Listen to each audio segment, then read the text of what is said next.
और एक बड़ी खबर वाराणसी से आ रही है। व्यास जी के तहखाने में पूजा से जुड़ी बड़ी खबर। ट्रेजरी से व्यास जी तहखाने में लाई गई मूर्तियां, शिव, हनुमान, लक्ष्मी, गणेश की खंडित मूर्तियां लाई गई हैं। वाराणसी से बड़ी खबर में आपको बता रहे हैं, व्यास जी तहखाने में मूर्तियां पहुंचाई गई हैं। एएसआई सर्वे के दौरान ये मूर्तियां मिली थी। 10 में से 8 मूर्तियां ट्रेजरी से वापस तहखाने पहुंचाई गई हैं। डीएम की कस्टडी में साक्ष्य के लिए इन मूर्तियों को लिया गया था और अब इन मूर्तियों को एक बार फिर से व्यास जी के तहखाने में पहुंचाया गया है। कैसे वहां पर खुशी का माहौल देखने को मिल रहा है। हिंदू पक्ष के लोगों में खुशी का माहौल है। इससे पहले हाईकोर्ट की तरफ से मुस्लिम पक्ष को बड़ा झटका लगा जब कहा गया कि फिलहाल वहां पर यथास्थिति बरकरार रहेगी, पूजा पाठ चलती रहेगी। और इन सब के बीच बड़ी जानकारी सामने आई है कि कुछ मूर्तियों को ट्रेजरी से एक बार फिर से व्यास जी के तहखाने में ले जाया गया है। हमारे सहयोगी उपेंद्र हमारे साथ जुड़ चुके हैं। उपेंद्र, क्या जानकारी है आपके पास? बिल्कुल अमित, ये 10 के करीब मूर्तियां थी जो एएसआई सर्वे के दौरान वहां से व्यास जी के तहखाने से मिली थी। टोटल 250 से ज्यादा मूर्तियां थी जो सभी तहखानों से और वहां पर एएसआई को जांच में मिली थी। आज के तौर पर अदालत के आदेश पर इसको ट्रेजरी में डबल लॉकर में रखवा दिया गया था, डीएम की कस्टडी में। और अब जब व्यास जी के तहखाने में पूजा पाठ शुरू हो गई है तो उनके प्रेयर के आधार पर ये मूर्तियां फिर जो है वापस वहीं पर रखवा दी गई व्यास जी के तहखाने पे। प्रेयर में 10 मूर्तियों का जिक्र था, तो मूर्ति फिलहाल नहीं मिल पाई थी बताया जा रहा है। तो 8 मूर्ति मिल गई थी क्योंकि ट्रेजरी में 250 से ज्यादा मूर्तियां थी, तो उनकी पहचान करके उनमें से 8 मूर्तियों को वापस व्यास जी के तहखाने में रखवा दिया गया है ताकि उनकी पूजा अर्चना शुरू हो सके। प्रेयर में इनकी पूजा अर्चना राग भोग की बात कही गई थी। चूंकि अब राग भोग और पूजा अर्चना के लिए अदालत ने आदेश दे दिया, तो ऐसे में उनके प्रेयर के मुताबिक उनको मूर्तियां वहां पर दी जानी चाहिए। इसीलिए डीएम के आदेश पर फिर डबल लॉकर से वो 8 मूर्तियां निकली और व्यास जी के तहखाने पे इनको रखवा दिया गया। और अब बाकी जो वहां पर मूर्तियां हैं उनके साथ इन 8 मूर्तियों का भी राग भोग पूजा आरती वहां पर की जाएगी। फिलहाल वो जो 8 मूर्तियां थी उनको रखवा दिया गया। इस बाबत जब हमारी जिला प्रशासन से बात हुई तो उन्होंने जानकारी दी है कि चूंकि प्रेयर में था ये 8 उनका मूर्तियों का 10 मूर्तियों की बात कही गई थी, इसलिए उनमें से 8 मूर्ति मिल गई है। बाकी जो 2 मूर्ति भी मिल जाएंगी तो वो भी वहां पर पहुंचा दी जाएंगी। तो ये व्यास जी के तहखाने से एएसआई सर्वे के दौरान ये मूर्तियां मिली थी। अदालत ने चूंकि आदेश दिया था कि जो भी साक्ष्य है उनको डीएम की सुपुर्दगी में दिया जाए। डीएम उन साक्ष्यों को पूरी एक कॉपी थी संलग्न की कौन कौन से साक्ष्य मिले, कहां से साक्ष्य मिले, वो पूरी डिटेल जो है अदालत को दी गई कि और वही एक कॉपी जिला मजिस्ट्रेट को दी गई थी और जिला मजिस्ट्रेट के साथ उनको कहा गया था तो इसको सुरक्षा में रखवाया जाए। इसीलिए ट्रेजरी जो हर जिले का जो कोषागार होता है वहां पर इन मूर्तियों को रखवाया गया था और डबल लॉकर में, ताकि किसी तरीके से भी साक्ष्यों के साथ कोई किसी तरीके का नुकसान ना हो। तो आज उस डबल लॉकर से निकलवा के 8 मूर्तियां वापस व्यास जी के तहखाने में रखवा दी गई और वहां पर उनकी भी पूजा अर्चना शुरू हो गई। इस पर हिंदू पक्ष की तरफ से रिएक्शन उपेंद्र? बिल्कुल, हिंदू पक्ष से हमारी बात हुई। उनका कहना था कि अब ये उनकी जीत की ओर लगातार बढ़ते कदम है और इसको एक अगला कदम मान लीजिए क्योंकि पूजा शुरू हो गई है, वापस मूर्तियां पहुंच गई हैं और जो बाकी भी मूर्ति 250 करीबन जो मूर्तियां मिली थी, साक्ष्य मिले थे, वो भी एक दिन वापस वहीं पहुंचेंगे जिस दिन हम पूरे परिसर का मुकदमा जीत लेंगे। तो आज 8 मूर्तियां पहुंची हैं और बाद में एक समय के बाद 250 जितनी मूर्तियां हैं 250 करीब, वो सब वापस ज्ञानवापी पहुंचेंगे। एक बार फिर ज्ञानवापी में उन सभी मूर्तियों की पूजा अर्चना हो जाएगी और वो अपने बाबा की पूजा करेंगे। बहुत शुक्रिया उपेंद्र आपका हमारे साथ जुड़ने के लिए और जानकारी हम तक पहुंचाने के लिए।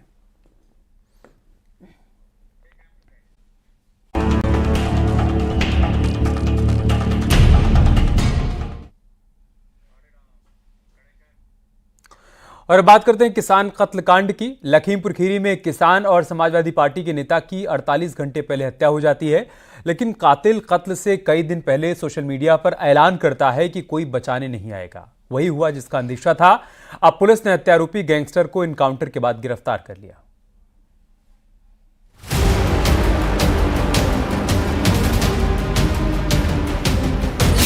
पहले ऐलान, फिर प्लान और कत्ल।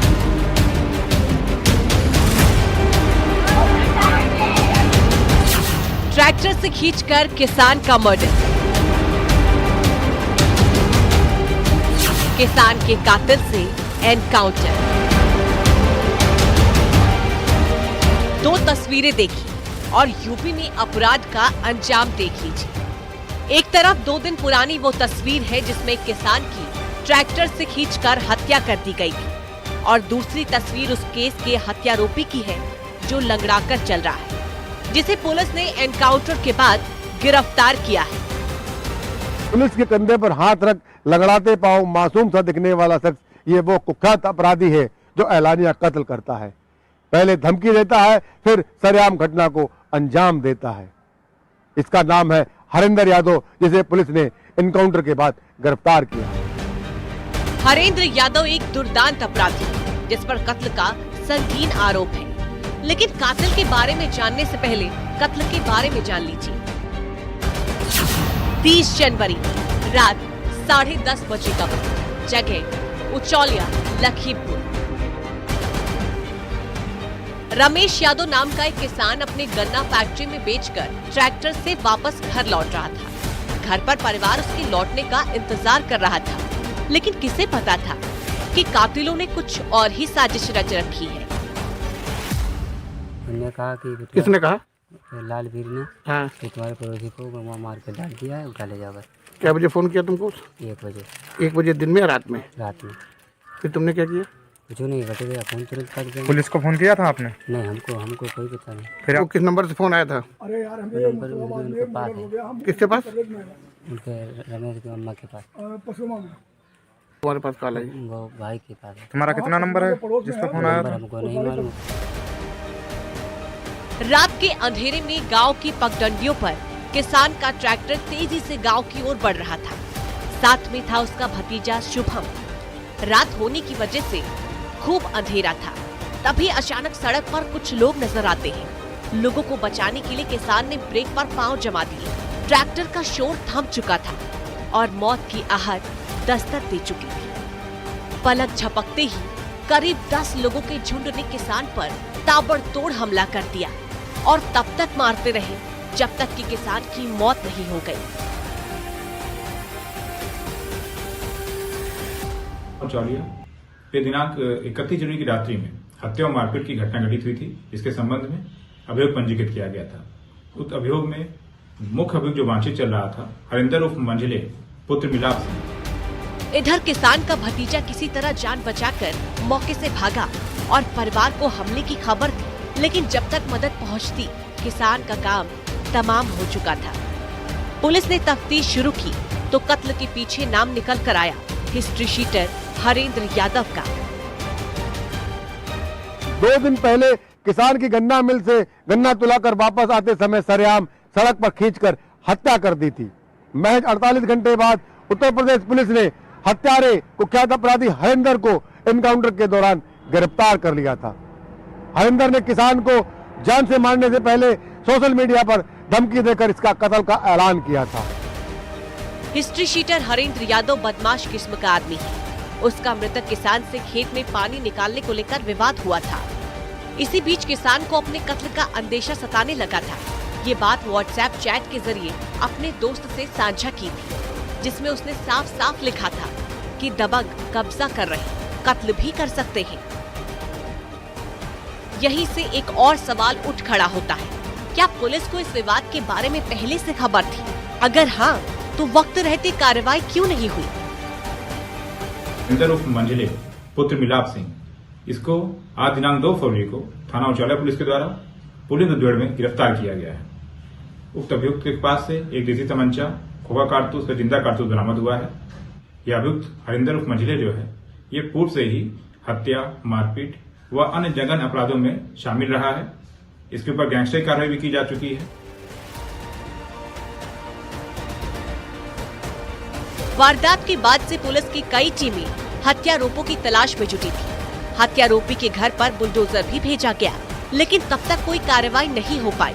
इस बीच पुलिस की हिस्ट्री शीटर हरेंद्र से मुठभेड़ हो गई और जवाबी फायरिंग में दुर्दांत अपराधी न सिर्फ घायल हुआ बल्कि पकड़ा भी गया। लखीमपुर खीरी से न्यूज़ 18 के लिए मनोज शर्मा की रिपोर्ट।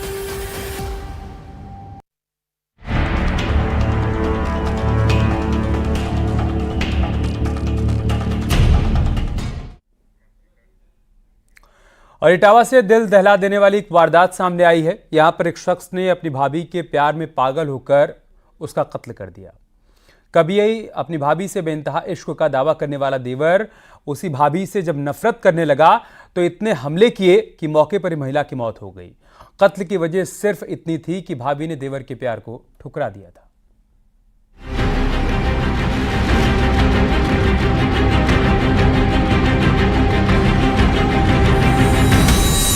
एक तरफा इश्क, रिश्तों का कत्ल, भाभी के प्यार में कातिल बना देवर। इश्क ना कबूल कर दी भारी भूल। वो भाभी के इश्क में पागल था। मां समान भाभी पर उसकी गंदी नजर थी। रिश्तों के तार तार करने की नीयत ने उसे इस हद तक हैवान बना दिया कि अपनी ही भाभी का कातिल बन गया। एक सिरफिरे देवर ने अपनी ही भाभी की कुल्हाड़ियों से काट करके हत्या कर दी है। ऐसा कहा गया है कि देवर अपनी भाभी पर बुरी नीयत रखता था और उससे रिश्ते बनाना चाहता था। कई दफा कोशिश भी कर चुका था। यह सनसनीखेज घटना उत्तर प्रदेश के इटावा जिले के ऊसराहार इलाके के सरैया गांव की है। वारदात इटावा के ऊसराहार इलाके की है। पुलिस को खबर मिली कि एक महिला की हत्या कर दी गई है। लिहाजा फौरन पुलिस टीम मौके पर पहुंची, लेकिन मौकाए वारदात का मंजर रूह कपा देने वाला था। एक महिला की लाश कई टुकड़ों में कटी हुई पड़ी थी। कातिल ने बड़ी ही बेरहमी से कुल्हाड़ी से महिला पर हमले किए थे। ऊसराहार थाना जनपद इटावा में देवर भाभी का झगड़ा हो गया था और काफी गाली गलौज और झगड़े के बाद जो है देवर ने भाभी के ऊपर कुल्हाड़ी से प्रहार कर दिया था और उसे काफ़ी गंभीर चोटें आ गई थी। उसका इलाज चल रहा था और अभी कुछ देर पहले उनकी जो है इलाज के दौरान मृत्यु हो गई है। कातिल का नाम पता साफ साफ पता था। गांव के कई लोग कत्ल कांड के गवाह थे, लेकिन एक सवाल का जवाब पुलिस अब भी तलाश रही थी। वो था कत्ल का मकसद। लिहाजा पुलिस ने ग्रामीणों से पूछताछ शुरू की तो हैरान करने वाला सच सामने आया। यानी हत्यारोपी देवर की नीयत अपनी भाभी को लेकर ठीक नहीं थी। आरोप है कि देवर अपनी भाभी से संबंध बनाना चाहता था। उसने कई बार दबाव डाला था। वो अक्सर अपनी भाभी से कहता था कि तुम मेरे साथ रहो, लेकिन भाभी ने जब उसकी मर्जी के खिलाफ जाकर शिकायत की तो देवर ने अंजाम में मौत लिख दी। सनकी टाइप का था। इससे पहले अभी हमने शादी उसकी करवाई थी तो उसने अपनी औरत को छोड़ दिया ऐसे ही मार काट के, तो परेशान होकर भाग गई। फिर ये इस लड़की को परेशान करने लगा, मेरी भतीजी को। तो उसमें सहयोगी हमारे जीजा जी जो थे वो भी रहे। आज उसने जाके कुछ दिनों से, जब से शादी हुई उससे मतलब यही होता, उसकी बहन की शादी होने वाली थी उससे, तो मैंने कर दी भतीजी। इस हिसाब से वो उलझन में रहती थी। तो उसने आज यही फ़ायदा उठा के उसको उसका के और ये काम करवा दिया। ऊसराहार इलाके में रहने वाले अतः सिंह के 4 बेटे हैं, जिसमें दूसरे नंबर के बेटे प्रदीप कुमार की शादी मोहिनी के साथ हुई थी। उसके 2 छोटे छोटे बच्चे भी हैं। प्रदीप के छोटे भाई रवि कुमार की पत्नी उसकी हरकतों से परेशान होकर उसको छोड़कर चली गई थी। तभी से रवि अपनी भाभी मोहिनी पर गंदी नजर रखता था। 3 महीने पहले भी उसने भाभी के साथ छेड़खानी की थी, जिसको लेकर मोहिनी ने अपने पति प्रदीप और सास ससुर से शिकायत की थी। लेकिन शिकायत के बाद भी रवि सुधरने का नाम नहीं ले रहा था। 2-1 बार कर चुका है, तो जबरदस्ती ऐसे होता रहा। तो उसने अपने शिकायत भी की, ससुर से भी कहा, सास से भी कहा, लेकिन उन लोगों ने नहीं माना। अपने बच्चे की सपोर्ट मतलब किया, बच्चा दोनों अपना बढ़ता रहा। आज आके उसने पता नहीं आज क्या ऐसा किया है। और ये साथ में थी दीपू की बहू, वो तो घर पे ही थी। जब वो रोई चिल्लाई होगी, इतना बड़ा हादसा घर पे हुआ, एक ही कमरे में आदमी है, तो क्या जाना नहीं होगा। गांव वालों की माने तो आरोपी लंबे समय से अपनी भाभी को परेशान कर रहा था। मोहिनी का पति प्रदीप रोज की भांति हार्डवेयर की दुकान पर काम करने गया था। तभी रवि ने शाम को लगभग 5 बजे मोहिनी के साथ जबरदस्ती करने की कोशिश की, जिस पर मोहिनी ने विरोध किया और चिल्लाना शुरू कर दिया। इसी दौरान रवि ने कुल्हाड़ी से उस पर हमला कर दिया। इस हमले में मोहिनी के गले, हाथ और सर में गंभीर चोटें आई और वो लहूलुहान हो गई। जिस वक्त हत्यारोपी ने अपनी भाभी पर हमला किया, उस वक्त भी लोग महिला को बचाने पहुंचे थे। इस दौरान महिला के पति की उंगली भी कट गई, लेकिन सिर पर खून सवार देवर अपनी भाभी की मौत तक ताबड़तोड़ कुल्हाड़ी बरसाता रहा। मृतका जो मोहिनी उर्फ काजल थी, उनकी बॉडी को पंचायतनामा पोस्टमार्टम की कार्रवाई जो है, जो पुलिस की होती है, उस पर ले लिया गया है कब्जे में और विधिक कार्रवाई कराई जा रही है। बाकी उसके पति की तरफ से अभियोग दर्ज कर दिया गया है तथा अन्य विधिक कार्रवाई संपादित की जा रही है। हाँ, जो कुल्हाड़ी थी वो भी बरामद कर ली गई। फिलहाल पुलिस ने मामला दर्ज कर लिया है और जांच शुरू कर दी है। हत्यारोपी की तलाश में पुलिस जुटी है। जल्द ही आरोपी सलाखों के पीछे होंगे। न्यूज़ 18 के लिए इटावा से दिनेश शाक्य की रिपोर्ट।